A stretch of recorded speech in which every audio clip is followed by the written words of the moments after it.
बऱ्याच वेळा आपले वडील आपल्यावर रागवतात, आई रागवते, वडील रागवतात, कधी कधी चुकलं तर मारतात. आपल्या बोर्डवर लिहिले बाबा वडील. त्यांना तुम्ही कुणी पप्पा म्हणत असाल, कुणी नाना, कुणी काका, कुणी दादा, कुणी भाऊ, कुणी वडील हे आपल्यावर सतत लक्ष ठेवून असतात. आपल्याला ते कधी कधी रागवतात, कधी कधी मारतात. गोष्ट आवडते सगळ्यांना? राहुल नावाचा एक मुलगा होता. त्या राहुलचे वडील ना सतत त्याला शिस्तीत राहायला सांगायचे. शाळेतून आला, दप्तर नीट ठेव, हातपाय धुव, कपडे बदल, ते साहित्य व्यवस्थित लाव, असं सतत त्याला बोलायचे. आणि असं बोलून बोलून त्या राहुलला बाबाचा राग यायचा की आलं की बाकीची मुलं खेळायला जायची, पळायला जायची. पण राहुलला मात्र त्यांचे वडील सतत काही ना काही सांगत असत. आणि हळूहळू राहुलला सुद्धा त्या गोष्टीची सवय झाली. शाळेतून आला की तो काय करायचा, पण बूट व्यवस्थित काढून स्टँडला ठेवायचं, आलं की दप्तर व्यवस्थित ठेवायचं, शाळेचा गणवेश काढून ठेवायचा, नंतर हातपाय धुवायचे, दिलेला चहा नाश्ता काय असेल तो करायचा, अभ्यासाला बसायचं, नंतर खेळायला जायचं, खेळून आल्यानंतर हातपाय धुवायचे, आई वडिलांना कामात मदत करायची, आजी आजोबांना मदत करायची, शेजारच्यांना मदत करायची. अशा प्रत्येक गोष्टीमध्ये त्याच्या एक प्रकारची शिस्त लागली. नंतर राहुल मोठा झाला, 10वी झाली, 12वी झाली, नंतर तो इंजिनियर झाल्यानंतर त्याने एका कंपनीमध्ये अर्ज केला नोकरीसाठी. कंपनीत अर्ज केल्यानंतर त्या कंपनीतून त्याला बोलवलं. मग ज्या दिवशी कंपनीचं मुलाखत होती, त्या मुलाखतीच्या दिवशी अनेक अर्ज आले होते, 2-3 हजार अर्ज आले होते. आणि त्यांना एकच एम्प्लॉय घ्यायचा. सगळी मुलं येऊन बसलेली होती. त्याला वडिलांनी सांगितलं होतं वेळेत जायचं, वेळेत काम करायचं. त्याच्यामुळे त्याला काही लोक सकाळपासूनच येऊन बसली होती. तो मात्र सांगितलेल्या वेळेत तिथं गेला. गेल्यानंतर मुलाखत, एक जणांची मुलाखत सुरू झाली.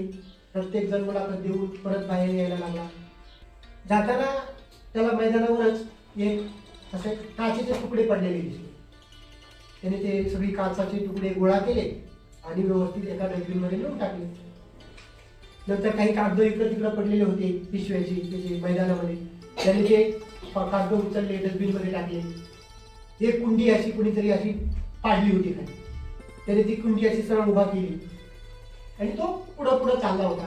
नंतर जे बसायला सतरंजी टाकलेली होती ती सतरंजी अशी पायाने अशी गोळा केली होती काही. त्याने ती सतरंजी व्यवस्थित गोळा केली आणि बसला. नंतर त्याचा नंबर आला. नंबर आल्यानंतर पाहिलं त्यांनी जाताना तर मध्ये पोर्च मधल्या लाईटी चालू होत्या. त्यांनी त्या लाईटी बंद केल्या. त्यानंतर पुढं एका ठिकाणी पंखा चालू होता. त्याने तो पंखा बंद केला. म्हणजे त्याचं ते काम नव्हतं. तो कशासाठी आला होता? मुलाखतीसाठी आला.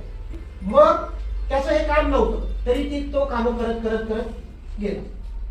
गेल्यानंतर त्याची तो जे मुलाखत घेणारी लोक माणसं होती त्या मुलाखत घेणाऱ्याच्या समोर जाऊन तो बसला. आणि बसल्याबरोबर त्यांनी त्याची जी फाईल होती कागदपत्राची त्यांच्या समोर केली. त्यांनी त्याचं क्वालिफिकेशन पाहिलं. तुझी निवड झाली, कॉंग्रॅच्युलेशन, तुझं अभिनंदन. त्याला प्रश्न पडला, अरे मला यांनी काही प्रश्नही विचारला नाही. माझी फक्त त्यांनी डिग्री कागदपत्रच पाहिली. माझ्यामध्ये काय क्वालिटी आहे हे त्यांनी पाहिलं नाही. आणि मग मला यांनी माझी निवड कसं काय केली त्याला प्रश्न पडला. आणि मग त्याने लगेच त्या मुलाखत घेणाऱ्यांना विचारलं, अहो तुम्ही मला माझं काहीच पाहिलं नाही, मला तुम्ही काही प्रश्नही विचारले नाही, तरी माझी तुम्ही निवड का केली? त्या मुलाखत घेणाऱ्यातल्या एकाने सांगितलं, आम्हाला या कंपनीमध्ये नोकर नको होता, तर नोकर ही कंपनी सांभाळणारा एक चांगला व्यक्ती हवा होता. आणि त्यासाठी आम्ही मुलाखत घेण्याच्या अगोदर आम्ही स्वतःहून काही गोष्टी जाणीवपूर्वक ठेवलेल्या होत्या. आम्हीच ती लाईट चालू ठेवली होती, आम्हीच ते पंखे चालू ठेवले होते, आम्हीच त्या काचा टाकल्या होत्या, आम्हीच ते कागद टाकले होते, ती कुंडी आम्ही ढकलून दिलेली होती. फक्त इमानदारीने आणि न सांगता ही कामं कोण करते हे आम्हाला पाहायचं. तुम्ही येताना आल्याबरोबर सगळी कामं व्यवस्थित करत आलात, तुमची ती जबाबदारी नसतानाही म्हणजे तुम्ही आमच्या कंपनीसाठी योग्य व्यक्ती आहात आणि म्हणून तुमची निवड आम्ही केली. हे ऐकल्यानंतर राहुलला असं त्याचं मन भरून आलं. तो फाईल घेऊन घरी गेला. घरी गेल्याबरोबर त्याला वडील त्याचे बाबा दिसले दिसल्यानंतर तो पळतच गेला आणि वडिलाला अशी घट्ट मिठी मारली आणि नकळत त्याच्या डोळ्यातून अश्रू आले. तो रडायला लागला. बाबाने विचारलं, का बाबा रडतोस, काय झालं, नाही निवड झाली का? नाही होऊ दे, आपण पुन्हा प्रयत्न करू, पण रडू नको. आणि मग तो हुंदका आवरत आपले डोळे पुसत बाबांना म्हणाला, बाबा माझी निवड झाली. 2-3 हजार मुलं आली होती, त्याच्यातून फक्त माझी एकट्याची निवड झाली आणि हे तुमच्यामुळे झालं. वडील म्हटले, माझ्यामुळे काय झालं, मी तर काहीच केलं नाही. तू शिकला, तू डिग्री मिळवली.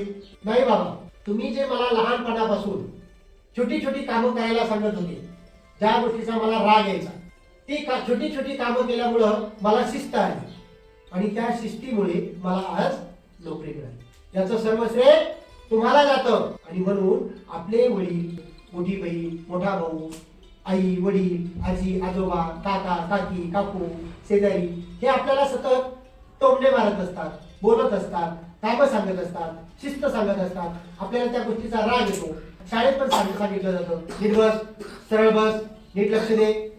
या गोष्टीचा तुम्हाला भविष्यामध्ये निश्चित फायदा होणार. त्यामुळं छोटी छोटी कामं केल्याने माणसाचा विकास होतो.